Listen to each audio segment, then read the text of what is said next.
A 16-year-old girl was tied to a tree, not in a war zone, not in a dark alley, in a public park on a Tuesday afternoon while 3 girls filmed it live, and not a single adult saw it happen. But here's where the story gets strange. Before anyone could help her, something stepped out of the shadows. No badge, no uniform, no warning, just amber eyes and silence that stopped everything. That dog didn't just save a girl that day, he was carrying an 11-year-old secret, registered under the name of a soldier who died in 2015, half a world away, on a mission nobody was supposed to know about. And when a school caught fire 3 weeks later, with a student still trapped inside, that same dog walked back into the flames. 40 seconds. That's how long his heart stopped. 40 seconds between legacy and loss.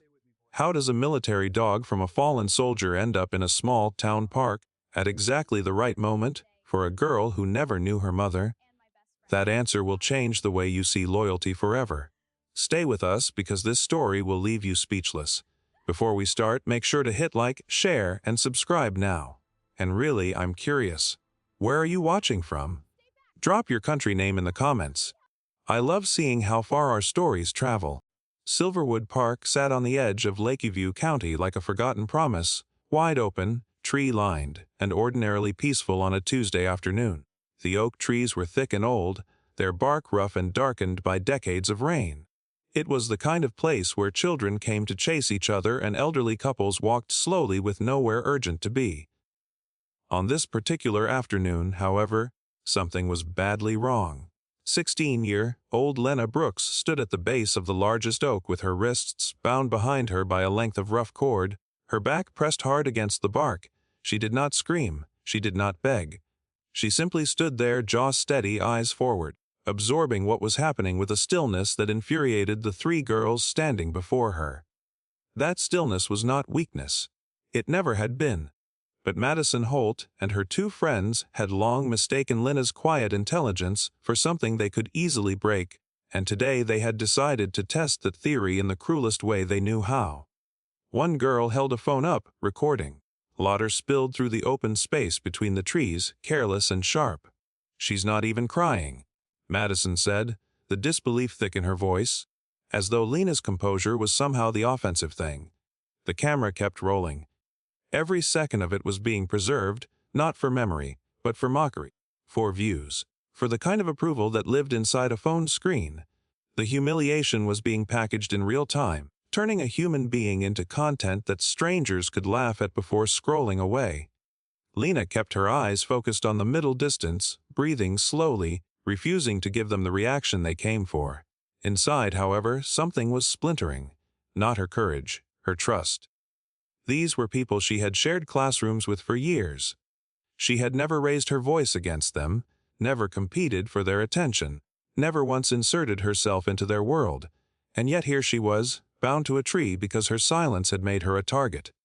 Then, from somewhere beyond the path that curved through the park, a sound cut through the laughter. Low, controlled, and deliberate, a growl that carried no confusion in it, only authority. A German shepherd stepped forward from the tree line, steady on all 4 legs, amber eyes locked onto the 3 girls with a focus that made the air feel different. Nobody moved. The laughter stopped. The phone dipped. The dog did not bark. It simply stood there, and that was enough. The 3 girls backed away without a single word spoken between them. Whatever confidence had filled the clearing a moment ago, drained out of it fast, replaced by the kind of silence that arrives when something larger and more serious has taken over. The German shepherd did not lunge, did not snap, did not perform aggression. It simply held its position with a certainty that left no room for argument.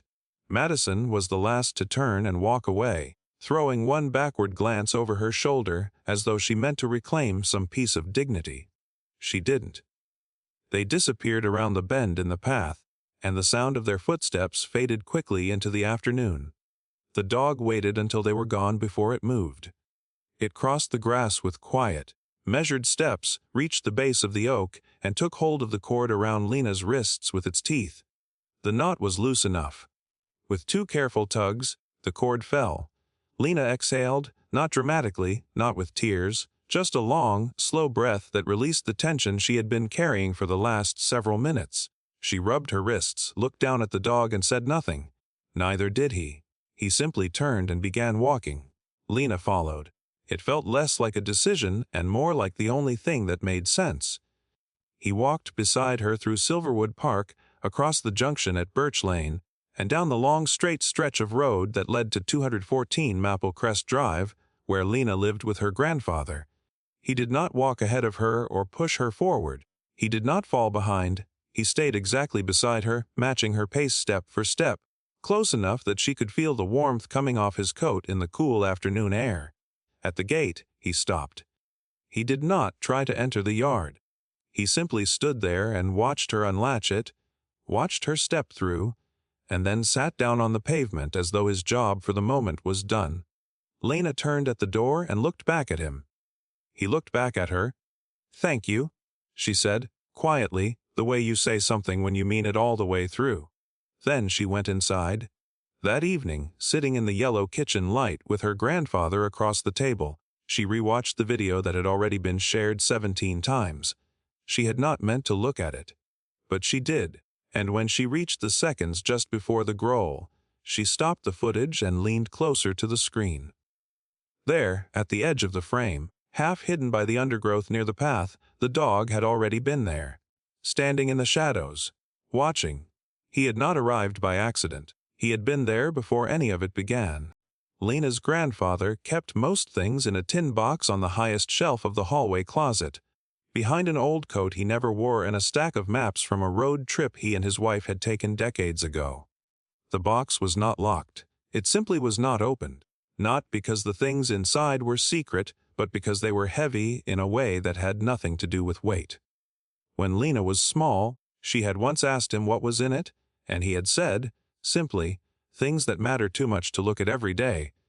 She had not asked again, but she had always known the box was there, the way you always know which drawer holds the photographs you are not ready to see. Her mother had been gone for 11 years. Captain Rachel Brooks had served in a K-9 bomb detection unit out of Fort Bragg, one of the quiet professionals whose names rarely appeared in headlines but whose work kept other people alive. In 2015, during a mission in a stretch of territory where the ground itself could not be trusted, Rachel had been moving alongside her assigned military dog when the call came too fast for anything but instinct. She pushed him clear. The explosion that followed took her life before she had time to understand what she had done. Lena had been 5 years old. She remembered the afternoon only in pieces, the 2 uniformed officers at the front door, her grandfather's hand on her shoulder, the folded flag placed into her small arms with the kind of careful formality that made everything feel unbearably real. She had held it the way a child holds something they do not fully understand but recognize as sacred. For years, she had carried 2 questions alongside the grief. The first was the ordinary, unanswerable one, why? The second was smaller but just as persistent, what had happened to the dog? Her grandfather had never given her a direct answer. Only once, when she was about 12, had he said anything at all on the subject. He had been looking out the kitchen window with his coffee going cold in his hand and had spoken almost to himself. "Some promises take years to come back," he had said.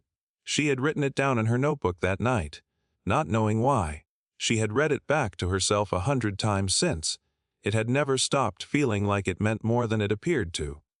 Now, standing in the hallway of their house, with the memory of the German shepherd's amber eyes still sharp in her mind, that sentence returned with a weight it had never quite carried before. She looked up at the closet shelf.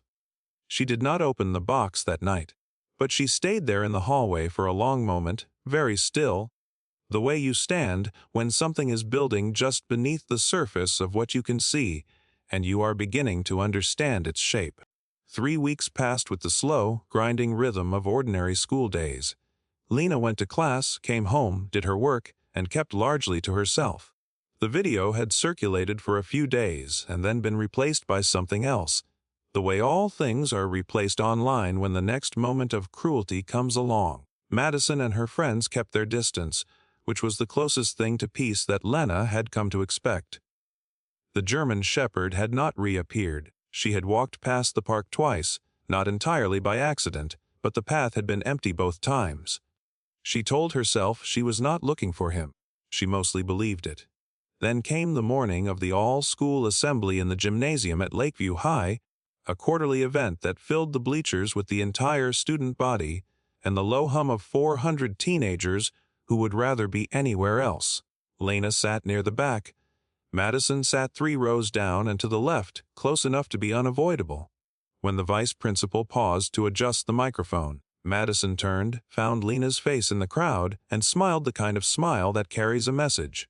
"Still quiet," she said, just loud enough. The words landed the way they were meant to.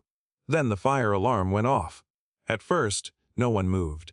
Fire alarms at Lakeview High had a history of being false, triggered by someone in the bathroom with a vape pen and poor timing. But within 15 seconds, the smell reached the gymnasium, thick, acrid, unmistakably real. Teachers moved fast. Students flooded toward the exits in a tight, pushing crowd. Lena moved with them, reaching the front steps in the cold morning air and turning to look back at the building. Smoke was pressing through the second-floor windows in steady gray rolls. Everyone was accounted for on the lawn, almost everyone. One of Madison's friends grabbed a teacher's sleeve.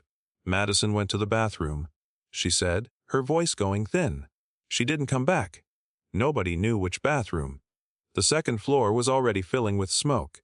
And then, from the edge of the parking lot, Ranger came. Lena saw him first.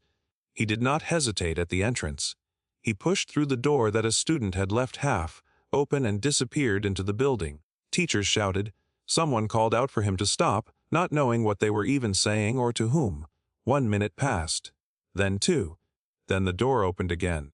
Ranger came through it with Madison's sleeve in his teeth, her dead weight dragging behind him as he pulled her forward with everything he had. She was coughing. Alive. He set her down on the concrete and then stood over her, his own chest heaving with deep, damaged breaths. The smoke had reached his lungs. He lowered himself slowly to the ground beside her, his legs no longer willing to hold the position. The fire, investigators would later confirm, had been set deliberately. This had never been an accident. Lakeview County Medical Center had a veterinary emergency partnership with the Regional Animal Unit, and Ranger was brought in on a stretcher built for working dogs, a flat board with handles on either side that 2 officers carried between them with the kind of seriousness usually reserved for human patients. Lena rode in the second vehicle behind the ambulance, her grandfather driving in complete silence, both hands on the wheel, his knuckles pale. She had not cried yet. She sat with her hands pressed flat against her thighs and watched the road pass and kept telling herself that he had made it out. He had walked out. That had to count for something. At the Animal Emergency Unit, a veterinarian named Dr. Carver met them at the double doors and spoke quickly. Smoke inhalation. Severe. Both lungs compromised. She used words that Lena's mind registered without fully processing. She heard oxygen support, and next few hours critical, and she nodded at each one as though she were following along. Then Dr. Carver said they would run a routine scan on admission, which included a microchip check for identification and registration. It was standard procedure. Lena said she understood. She sat down in a plastic chair in the waiting area and stared at the floor under the fluorescent lights. Her grandfather sat beside her and said nothing, which was the right thing to do.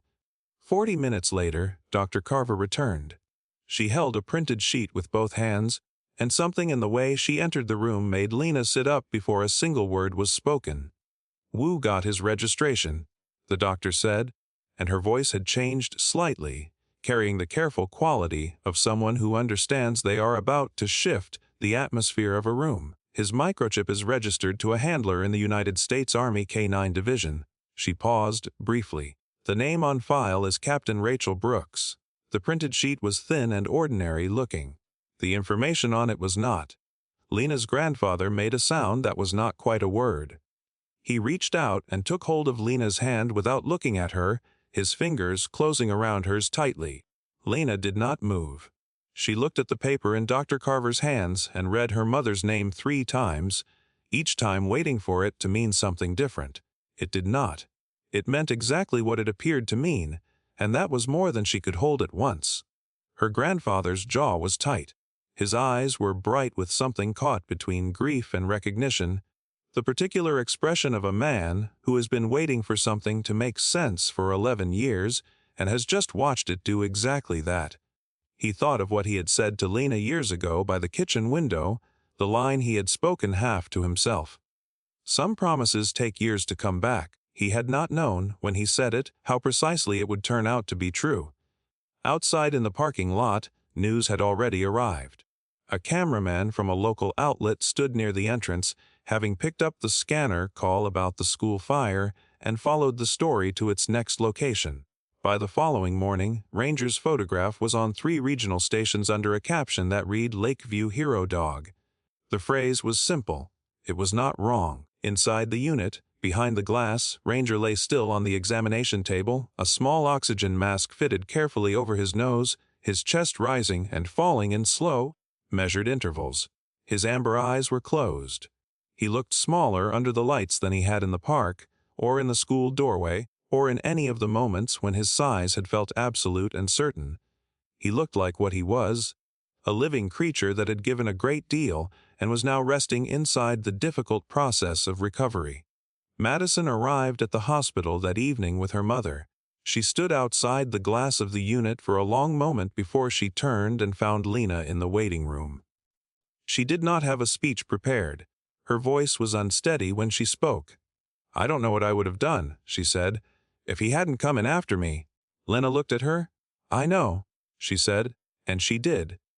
Not as forgiveness, that was a different and longer process, but as acknowledgement. Something had shifted in the building when the fire moved through it, burning away a particular kind of cruelty and leaving behind something rawer and more honest. The fear had equalized them for one terrible afternoon. They were both still standing because a dog who belonged to a soldier had not stopped moving. Outside, the fluorescent lights of the parking lot buzzed in the cold night air. Ranger's breathing held steady through the night, slow and deliberate, the way his whole life appeared to have been, full of purpose, carrying someone else's promise forward across years that should have separated them completely, but somehow had not. The investigation moved quickly once the fire marshal's report confirmed what the smell and the burn pattern had already suggested. The fire had started in a utility closet on the 2nd floor, fed by a piece of cloth soaked in accelerant and wedged against an exposed pipe. It was not the work of someone who did not know what they were doing. But it was also not the work of someone entirely in control of themselves. The accelerant had been applied unevenly, the cloth placed carelessly, the whole thing executed with the kind of desperate speed that belongs to someone acting on feeling rather than plan. Within 48 hours of the school fire, a 17-year-old named Tyler Marsh was brought in for questioning. He was in Lena's grade. She knew his face the way you know the face of someone who has always been present in a room, without ever quite being part of it.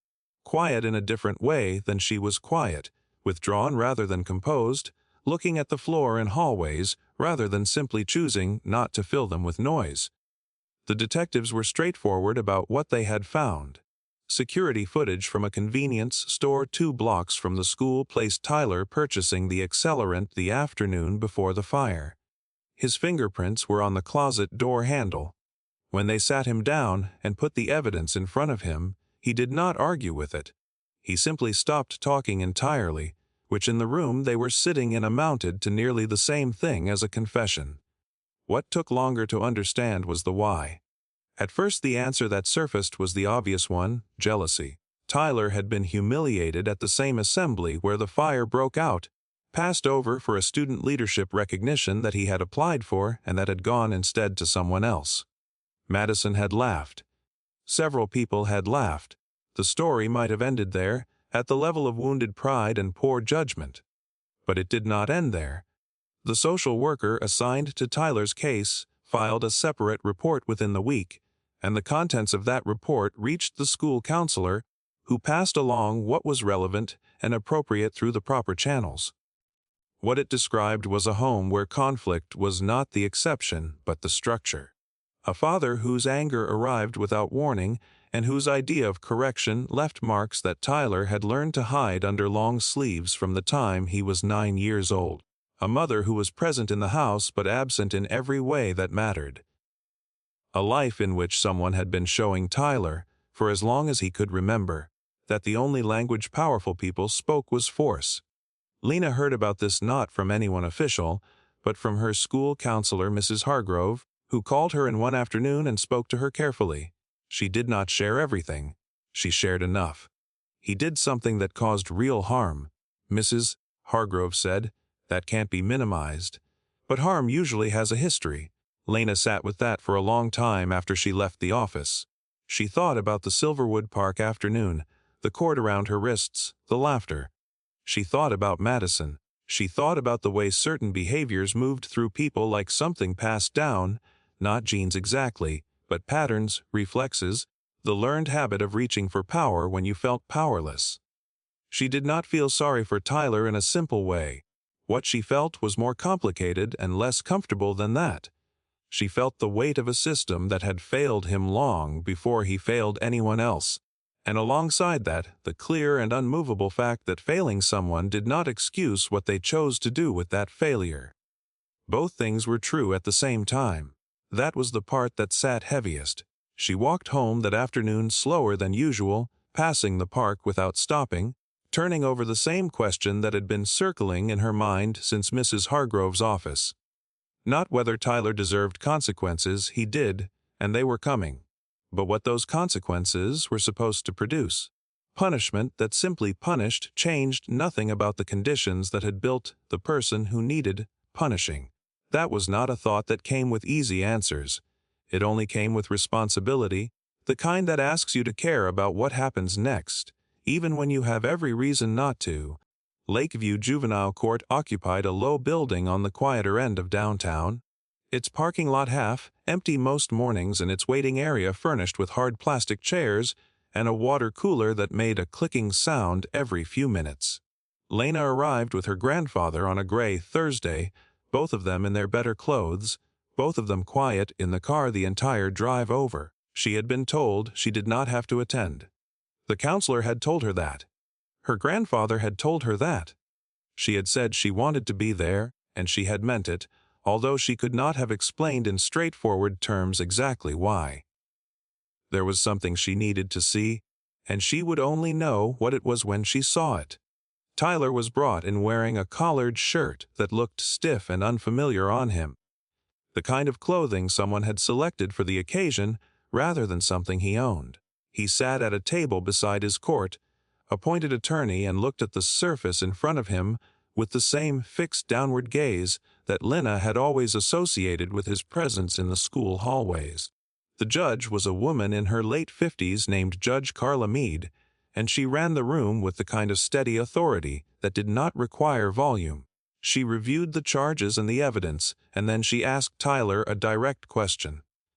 Did he understand what he had done and who it had affected? Tyler's attorney put a hand briefly on his arm. Tyler looked up from the table for the first time.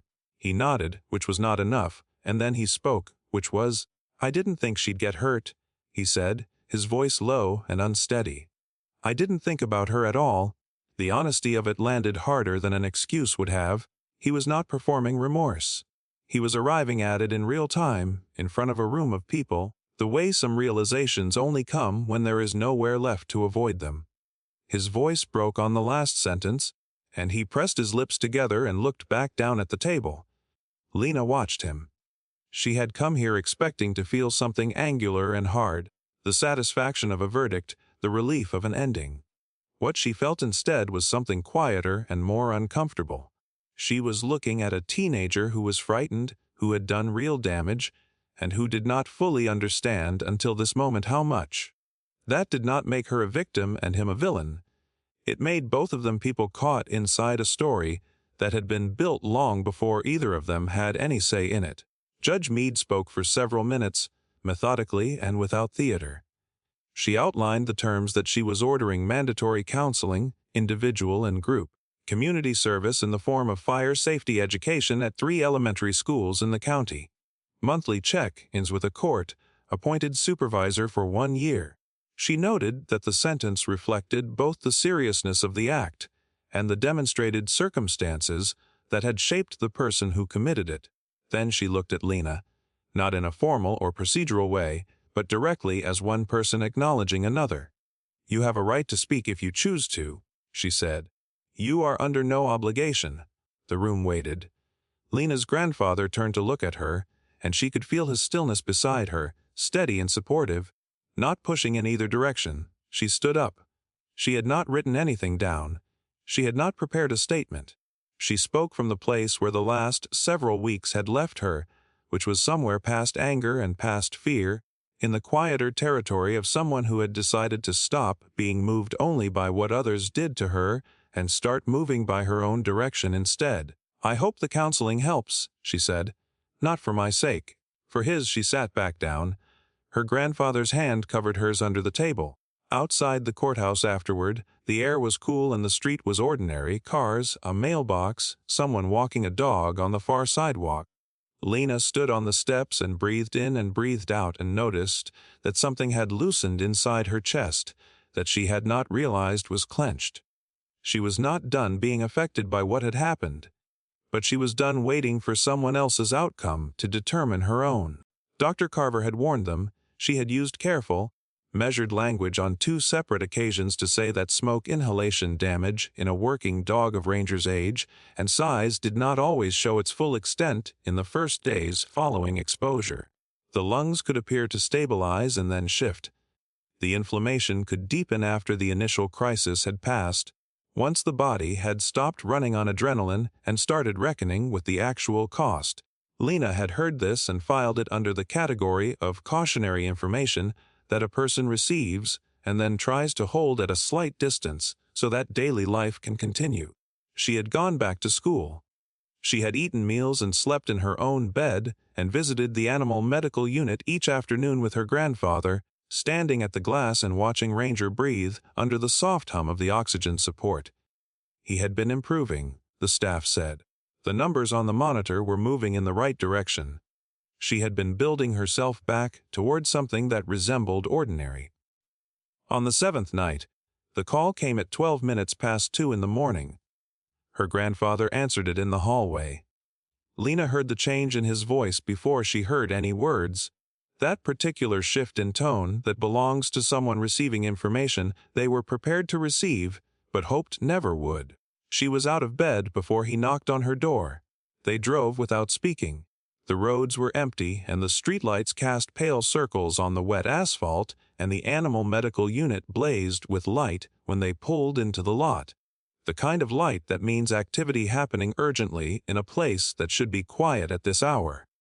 Dr. Carver met them in the hallway, still in her coat, and she spoke in the clear, efficient way of someone who respects the people they are talking to enough to give them the truth without softening it into something unrecognizable. Ranger's left lung had partially collapsed. His heart had responded to the pressure. For approximately 40 seconds, the monitor had gone flat. They had intervened immediately, she said, chest compressions, ventilation adjusted, medication administered. His heart had resumed. He was currently on full ventilation support. The next several hours would determine a great deal. Lena leaned against the wall of the hallway and pressed her palm flat against the painted surface and focused on the feeling of it, solid and cool, simply to have something physical to hold on to. Her grandfather sat in the nearest chair and bent forward with his elbows on his knees and his face in his hands, not weeping, just carrying the weight of the moment in the only position that felt manageable. Down the street from the medical center, in Silverwood Park, something was already gathering without any formal announcement having been made. News of Ranger's deterioration had moved through the community the way certain news moves, quickly, and with a gravity that made people feel the need to do something, even when nothing practical was available to be done. By 3 in the morning, more than 60 people stood in the park with candles in paper cups, their breath visible in the cold air, their faces lit from below in the orange and yellow glow. People who had watched the news footage. People whose children went to Lakeview High. A few veterans who had read the name Captain Rachel Brooks and understood immediately what the dog represented and what it would mean to lose him. They stood mostly in silence, which was the right instinct. Inside the unit, the ventilator worked its steady rhythm. The monitor climbed, held, climbed again. At 4:47 in the morning, Carver walked back into the hallway where Lena and her grandfather were still sitting and said 3 words before anything else. "His pulse is steady." Lena exhaled. It was not relief yet. It was the first edge of it. The moment when the door opens slightly and you can feel the air on the other side without yet being able to walk through. She looked at her grandfather. He looked at her. Neither of them needed to say what the other one already knew: that they had come very close to losing the last living thread connecting them to Rachel Brooks, and that it had held. Ranger came home, or what had become home, on a Tuesday morning in the 3rd week of November. Carver walked him to the front entrance of the animal medical unit on a short lead, and when the automatic doors opened and the outside air reached him, he stopped for a moment and lifted his nose and took in the full inventory of the world. Leaves, cold pavement, exhaust from the parking lot, the dry grass at the edge of the sidewalk. He stood there for several seconds, not hesitating but simply absorbing it the way a person does when they have been in a confined space long enough to appreciate the fact of open air. Then he moved forward, and Lena noticed it immediately. The back left leg landed differently than the others. Not dramatically. He was not limping in the way the word suggests, something pained and struggling. It was subtler than that. A slight asymmetry in the rhythm of his walk, the leg coming down a fraction late in each stride, accommodating something that would not fully resolve. Dr. Carver had explained it already. The smoke damage had affected a cluster of muscle tissue connected to the nerve pathway in that leg. The function was largely intact. The gait would carry this particular mark permanently. Lena watched him walk to the car and thought about the word permanently for a moment, the way it sounded, the way it usually felt like a verdict. It did not feel like a verdict watching him move. It felt like a fact, and facts could be lived with. Madison came to the house on a Saturday. She called ahead, which Lena had not expected, and she arrived at the front door with no performance attached to her, no carefully assembled apology speech, no flowers purchased to soften a greeting. Just a 17-year-old girl standing on a porch looking like someone who had spent genuine time with an uncomfortable truth. Lena opened the door and stepped aside, and they sat at the kitchen table while her grandfather made himself scarce in the way that thoughtful people do when they understand something is not their conversation to occupy. Madison looked at her hands. "I've been thinking about the park," she said. "Not just as something that I did, as something that I decided." The distinction mattered, and Lena let her know with a small nod that she had heard it. They talked for 40 minutes. It was not warm exactly, but it was honest, which was more useful than warmth and harder to produce. When Madison left, Lena stood in the kitchen and recognized that she did not feel lighter in the way that forgiveness is sometimes described. She felt clearer. Like a window that had been cleaned, the room behind it was the same room.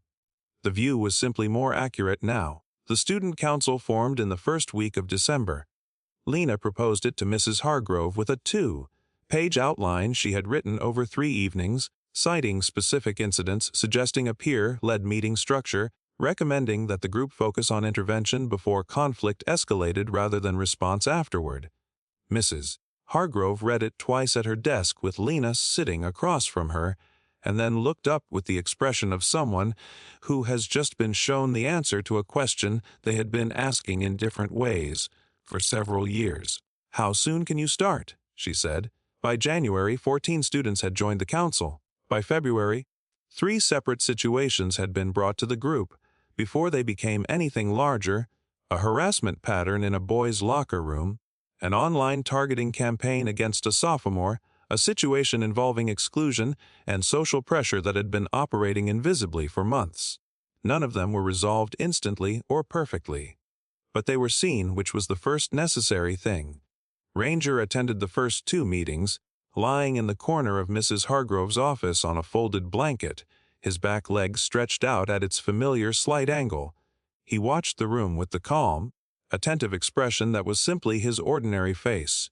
Students who had never met him before gravitated toward him in the breaks between discussion, crouching to let him sniff their hands, some of them staying there longer than the break required. Something about his presence made it easier to say the true thing out loud. Lena noticed this and filed it without surprise. He had always known how to hold a space without filling it unnecessarily. Memorial Day arrived on a clear morning, the air carrying the particular quality of late May, warm but not yet heavy, bright without the full weight of summer behind it. Silverwood Park had been arranged for the ceremony since early that morning, rows of white chairs facing a low wooden platform that the Parks Department set up each year for the occasion. American flags lined the path from the entrance to the stage, the fabric moving steadily in a mild wind that came off the tree line and moved through the space the way it always did, indifferent to occasion, just the park doing what the park had always done. The crowd was larger than anyone had planned for. Word of Lena Brooks and Ranger had moved beyond Lakeview County in the months since the school fire. A regional newspaper piece had been picked up by a wire service. A short video segment had circulated online in late February, and then again in April, when the student council story was added to it. There were people in the chairs who had driven from neighboring towns, veterans who had served alongside K-9 units and understood precisely what the microchip registry name meant. Parents who had brought children because they wanted them to see something that was worth seeing. Lena stood behind the stage and looked at the crowd through the gap between two flags and breathed in and out the same way she always had when something required her full steadiness. Beside her, Ranger sat on the grass. He was not in distress.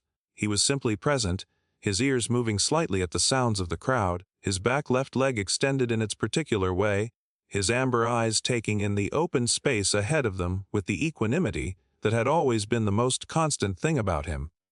She looked down at him. He looked up at her. They had done this already in 100 quieter moments over the past several months, this simple exchange of presence that required nothing additional from either of them. Sheriff Dalton spoke first from the stage, brief and without embellishment, as was his habit. He introduced the school principal, who introduced the new initiative. Lakeview High School was launching a program it was calling the Ranger Promise, a student-led commitment to active intervention, to the idea that witnessing harm and doing nothing was itself a form of participation, and that the alternative was learnable. The program would begin in the fall, operating through the student council structure Lana had built, extending eventually to 2 of the middle schools in the district. The principal said Lena's name and stepped back from the microphone. She walked up the 3 wooden steps to the platform, Ranger beside her, his nails clicking lightly on the wood. She reached the microphone and looked out at the rows of faces and the flags and the trees beyond the crowd and the open sky above all of it. She did not feel small. That was the thing she noticed most clearly in that moment, that she had stood in this same park once unable to speak, her wrists bound, her voice withheld not by her own choice but by someone else's decision to take it. And now she was standing in the same park, on a platform, with a microphone in front of her, and no one in the world who could tell her to be silent. She reached into the pocket of her jacket with her left hand, and took out the folded American flag that her grandfather had kept in the tin box on the highest shelf. She held it in both hands for a moment, looking at it the way you look at something you have always known the weight of and are only now fully prepared to carry. Then she bent down beside Ranger and pressed the corner of the flag lightly against his collar, the place where his tags hung, the place that carried his registry number and her mother's name. She held it there for 3 seconds. It was not a grand gesture. It was a private one, done publicly, which is a different thing entirely. Then she straightened and looked back at the crowd. "My mother saved his life," she said, her voice steady and clear and carrying easily across the open space. "And then he saved mine. Not because either of them was asked to, because they understood that protecting someone else is not a sacrifice. It is a decision, and decisions are something every one of us can make." She paused and let the silence sit. Ranger pressed his head briefly against her leg. "That is what she left me," Lena said. "That is what I am leaving here." The applause that followed was real and unhurried, the kind that builds slowly because people are not sure when it is appropriate to begin, and then begin anyway because the moment demands it. Lena stepped back from the microphone. She looked down at Ranger, and he looked up at her, and between them, in the warm May air of Silverwood Park, where she had once been silenced, there was nothing left unfinished. You just watched a girl who was silenced choose to speak for everyone else. A dog who carried a soldier's promise across 11 years and 2 lifetimes. If this story moved something in you, like this video right now and let it move one more person, share it with someone who needs to remember why protecting others still matters. And if you're not subscribed yet, hit that button below, because the stories we bring you next are the ones history tried to bury.